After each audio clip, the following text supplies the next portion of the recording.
अखाड़ा में आपका एक बार फिर से स्वागत है। रूस की लगातार गोलीबारी ने यूक्रेन की जमीन को छलनी कर दिया है। पिछले 9 महीने से लगातार हो रहे मिसाइल अटैक के बाद अब रूस के बारूदी गोदाम खाली होने लगे हैं, ऐसा अनुमान लगाया जा रहा है, दावे किए जा रहे हैं।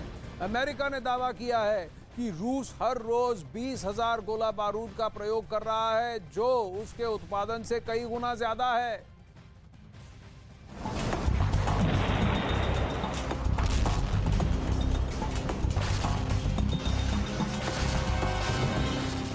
बारूदी तबाही क्या होती है, यह दुनिया ने रूस और यूक्रेन युद्ध में देख लिया।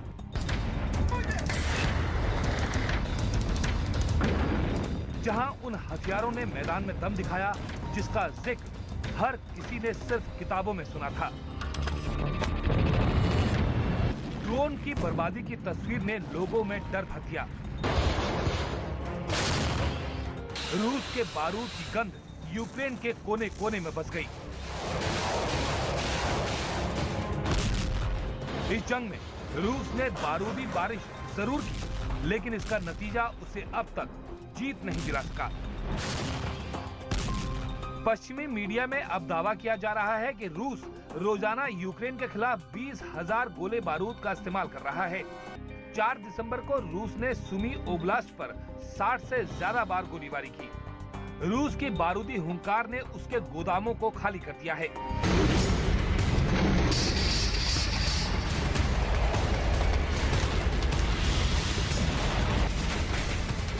वहीं अमेरिका की खुफिया एजेंसी की ओर से दावा किया गया है कि रूस महायुद्ध में सटीक निशाने वाले हथियारों का ज्यादा इस्तेमाल कर रहा है ताकि यूक्रेन के बुनियादी ढांचे को तबाह किया जा सके। 9 महीने से लगातार घातक हथियारों के इस्तेमाल से उनकी संख्या कम हो गई है। रूस काफी तेजी से गोला बारूद का इस्तेमाल कर रहा है। इस खपत को पूरा करने के लिए वो साथी देशों की तरफ देख रहा है। बारूद खाने की रिकवरी के लिए रूस का स्वदेशी उत्पादन सक्षम नहीं है। जाहिर है, महायुद्ध में रूस ने यूक्रेन की जमीन को अपने किलर वेपन से हिलाकर रख दिया। सटीक निशाने वाली मिसाइलों की बारिश की और टैंक से बस्तियों को बर्बाद कर दिया।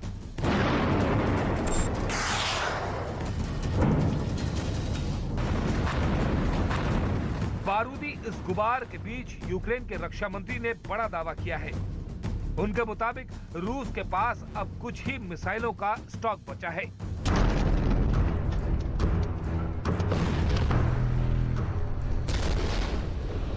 रूस के पास 900 इस्कंदर मिसाइल थी। रूस ने 48 अतिरिक्त मिसाइल का उत्पादन किया, लेकिन जंग लड़ते हुए 829 मिसाइल खर्च हो चुकी हैं और अब सिर्फ 119 मिसाइलें ही बची हैं।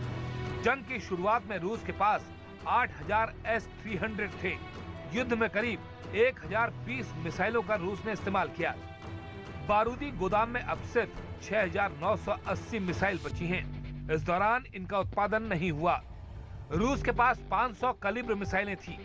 120 अतिरिक्त मिसाइल का रूस ने उत्पादन किया, लेकिन 391 मिसाइलों ने यूक्रेन में तबाही मचाई। अब रूस के पास सिर्फ 229 मिसाइल बची हैं। रूस के पास KH-101 की खेप 144 थी। 120 अतिरिक्त बनाई गई, लेकिन 132 खर्च हुई, जिसके बाद अब सिर्फ 132 ही रूस के पास बची हुई हैं। 300 KH-555 थी, जिसका उत्पादन शून्य रहा और 150 ने यूक्रेन में अपनी धमक सुनाई। अब बारूदी बेड़े में 150 ही मिसाइल बची हैं। KH-35 की संख्या 500 थी। रूस ने 360 अतिरिक्त मिसाइल बनाई, लेकिन 504 खर्च भी की। अब रूस के पास 356 मिसाइल बची हैं। सबसे घातक किंझल की तादाद 43 थी। जंग के बीच में 16 अतिरिक्त तैयार की गईं और 16 ही खर्च हुई। अब रूस के पास 43 किंझल मिसाइल हैं।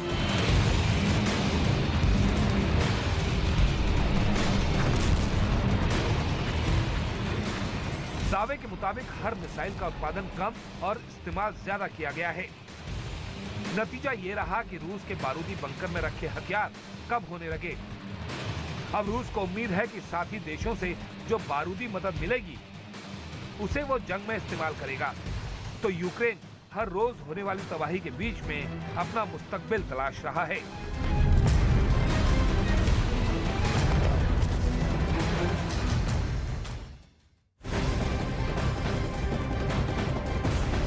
अखाड़ा में इस वक्त बड़ी खबर, पुतिन से टक्कर लेने के लिए व्लादिमीर ज़ेलेंस्की को मिलने वाली है एक बहुत बड़े पैकेज की नई किस्त, जो यूक्रेन की फौज के लिए नई उम्मीद है। तो वहीं व्लादिमीर पुतिन के लिए ऐसा खतरा जो यूक्रेन में मिली कामयाबी को हार में बदल सकती है।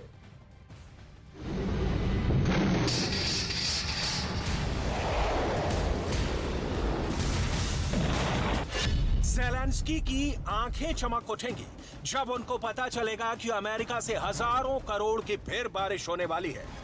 ज़ेलेंस्की को मिलने वाले हथियार बाइडेन अपने स्टॉक से निकाल कर देंगे, लेकिन ज़ेलेंस्की के लिए युद्ध के बीच ऐसी हथियार सप्लाई बहुत बड़ी लॉटरी जैसी है।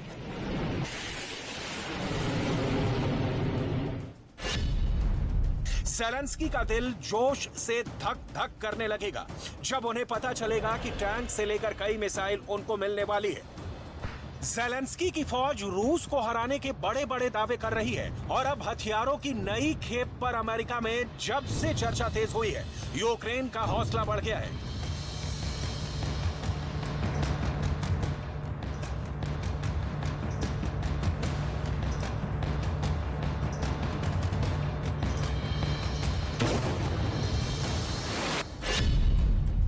जैसे ही ज़ेलेंस्की को पता चला कि उन्हें हथियारों का बहुत बड़ा पैकेज मिलने वाला है, उन पर प्रेशर भी कम हुआ है।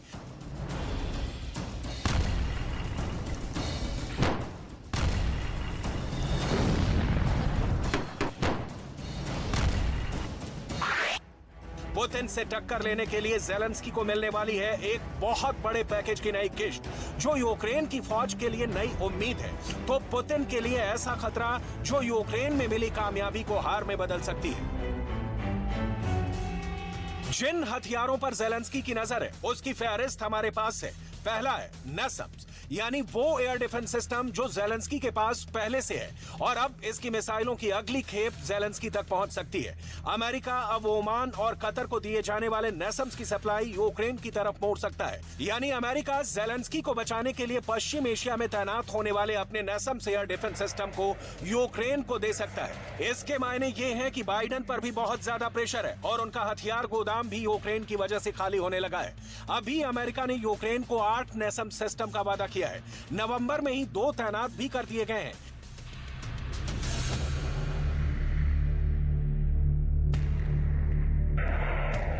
NASAMS की ताकत क्या है, ये आपको इस रिपोर्ट में आगे तफसील से बताएंगे। फिलहाल ये जान लीजिए कि नॉर्वे में यूक्रेन के 60 फौजियों को NASAMS चलाने की ट्रेनिंग भी दी जा चुकी है। आमतौर पर NASAMS एयर डिफेंस सिस्टम को ऑपरेट करने के लिए 6 महीने की ट्रेनिंग होती है, लेकिन यूक्रेन की फौज के लिए इस ट्रेनिंग को सिर्फ 60 दिन में पूरा किया गया, ताकि वो फौरन इसे अपनी जमीन पर रूस के खिलाफ ऑपरेट कर सके। ज़ेलेंस्की का दावा है कि अब तक NASAMS का स्ट्राइक रेट 100% रहा है। यही वजह है कि अमेरिका भी अब ऐसे और सिस्टम और उनकी मिसाइल यूक्रेन को ट्रांसफर करना चाहता है।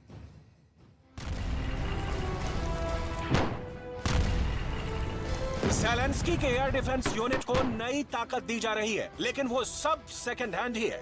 फिर भी NASAMS के और सिस्टम आने से ज़ेलेंस्की की नई ताकत बेहतर होगी, इसमें कोई शक नहीं। ज़ेलेंस्की को मिलने वाले कई हथियारों के बारे में पुतिन भी बहुत बेसब्री से जानना चाहते हैं। ज़ेलेंस्की को 1100 घोष ड्रोन मिलने वाले हैं। ये आत्मघाती ड्रोन पुतिन की फौज पर पैनी नजर रखेंगे। ज़ेलेंस्की को चेक गणराज्य से मिले 45 T-72 टैंक भी मिलेंगे, ताकि वो पुतिन की बढ़त को रोक सके, उन पर जवाबी हमला कर सके। निप्रो नदी से पुतिन की फौज पर निगरानी रखने के लिए 40 फास्ट बोट भी मिलेंगी। ज़ेलेंस्की को हॉक एयर डिफेंस सिस्टम भी मिल सकता है, जो अमेरिका अपने गोदाम से यूक्रेन में सप्लाई करेगा। ये हथियार ऐसे हैं जो पुराने हैं, लेकिन ज़ेलेंस्की को इनसे बड़ी मदद मिल सकती है। इन हथियारों को चलाने की ट्रेनिंग भी यूक्रेन की फौज को दी जाएगी। T-72 तो यूक्रेन पहले से इस्तेमाल करता रहा है और उसे चेक गणराज्य के रास्ते मिलने वाले इन टैंक की डिलीवरी 2023 में भी होती रहेगी। जब अमेरिका से ये सवाल पूछा गया कि वो अपना नया टैंक यूक्रेन को क्यों नहीं दे रहा, तो इसका जवाब देखिए। Why aren't we providing new tanks or American tanks introducing a new main battle tank is extremely costly, it's time sensitive, and it would be a huge undertaking for the Ukrainian forces. So we do continue to consult with our allies and partners to assess our ability on what we can provide in terms of Western armor platforms, but these tanks, we believe, will make a difference on the battlefield. Tank के अलावा Ukraine को मिलने जा रहे drone system और air defence missile system Zelensky का जोश बहुत हाई करने वाले हैं। वहीं इस वक्त वोलोदिमीर ज़ेलेंस्की का इरादा पूरी ताकत समेटने का है। रूस की पोजीशन को लगातार अटैक करने का उनका काम जारी है। डॉनबास में उनकी फोर्स ने फाइट बैक वाली रणनीति पर तेजी से काम किया है और यही वजह है कि पुतिन को कुछ मोर्चों पर जबरदस्त झटका भी लगा है।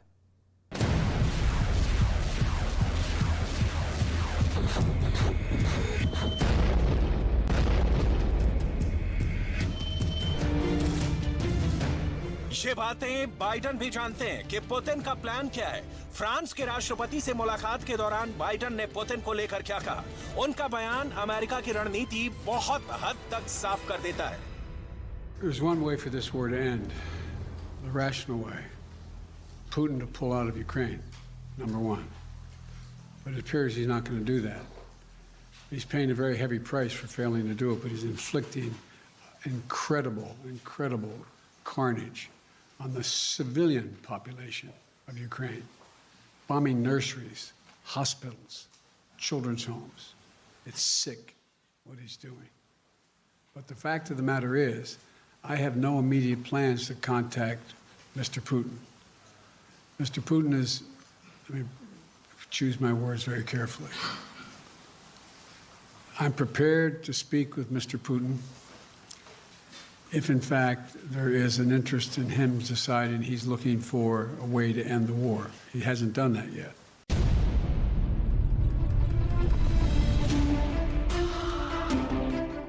अमेरिका से यूक्रेन को जो भी मिला है, नाटो से जो भी हथियार सप्लाई हुआ है, ज़ेलेंस्की के अकाउंट बैलेंस की पूरी रिपोर्ट है हमारे पास। यूक्रेन में हाई वेलोसिटी युद्ध के बीच ज़ेलेंस्की की बड़ी डिमांड है। वो पश्चिमी देशों, पूरे यूरोप और नाटो से 3 लाख करोड़ की मांग कर रहे हैं। युद्ध लड़ने के लिए ज़ेलेंस्की ने अभी तक जो मांगा है, वो मिला है। रूस से टक्कर लेने के लिए अमेरिका और नाटो ने ज़ेलेंस्की की हर ख्वाहिश पूरी की है। चाहे वो अमेरिका और ब्रिटेन से मिली ज़ैवलिन और एन-लॉ जैसी एंटी टैंक गाइडेड मिसाइलें हों, चाहे वो रूस के विमानों को गिराने के लिए अमेरिका से मिली स्टिंगर मिसाइल,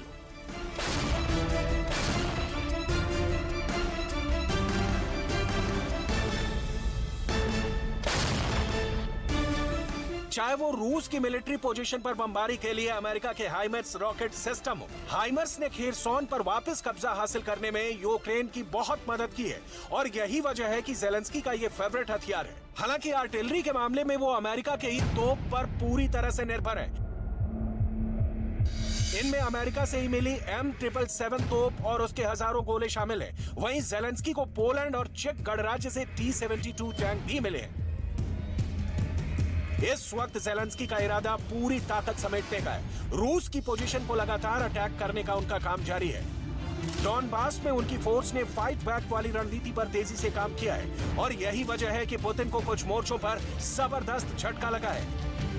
इस वक्त युद्ध में रूस को हराने के लिए ज़ेलेंस्की को जो भी चाहिए, वो उसे अपनी पहुंच में चाहते हैं। ऐसे में इस वक्त सबसे बड़ा सवाल है कि रूस की फौज पर लगातार गोले बरसाने, उसके हेलीकॉप्टर गिराने और रूस के ड्रोन को उड़ाने के बाद इस वक्त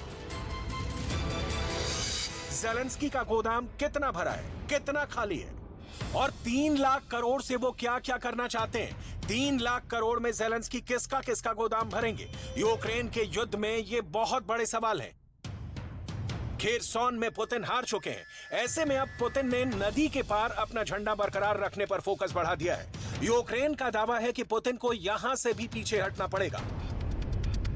400 мільйонів доларів. І, зокрема, це бронетехніка, яка нам дуже необхідна для просування вперед на фронті. Дякую президенту Байдену, Конгресу США і усьому американському народу за незмінну यूक्रेन रूस की आर्टिलरी पोजीशन को लगातार निशाना बना रहा है। इसमें बहुत ही सटीक माने जाने वाली तोप का इस्तेमाल हो रहा है जो उसे अमेरिका से मिली है। इस वक्त कमो 52 हेलीकॉप्टर से रूस की सेना यूक्रेन के कई पोजीशन पर बमबारी कर रही है। यह हेलीकॉप्टर रूस की अटैक फॉर्मेशन में सबसे आगे है और इसकी बमबारी से यूक्रेन को कई इलाकों में भारी नुकसान हुआ है। वहीं पुतिन इस वक्त डॉनबास से आगे बढ़कर खार्किव और खेरसॉन में लगातार हवाई हमले करना चाहते हैं। ये वो इलाके हैं जहां पुतिन की फौज को मुंह की खानी पड़ी है।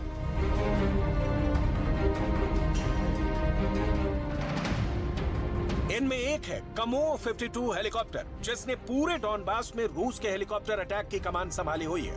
वहीं रूस का पुराना अटैक हेलीकॉप्टर Mi-35, जिसे फ्लाइंग टैंक भी कहा जाता है, उसकी तादाद भी ऑपरेशन में बढ़ा दी गई है। Mi-35 की बॉम्बिंग की तस्वीरें जमीन पर किसी भी दुश्मन के होश उड़ा सकती हैं। इसमें लगे रॉकेट जब एक साथ फायर किए जाते हैं तो एक बड़े इलाके में दुश्मन के पास भागने तक का रास्ता नहीं बचता। पुतिन के सामने इस वक्त बड़ी चुनौती खार्किव है। ऐसे में अगर खार्किव ज़ेलेंस्की के हाथ से निकला तो कीव को ज़ेलेंस्की कब तक बचा पाएंगे, ये बड़ा सवाल है।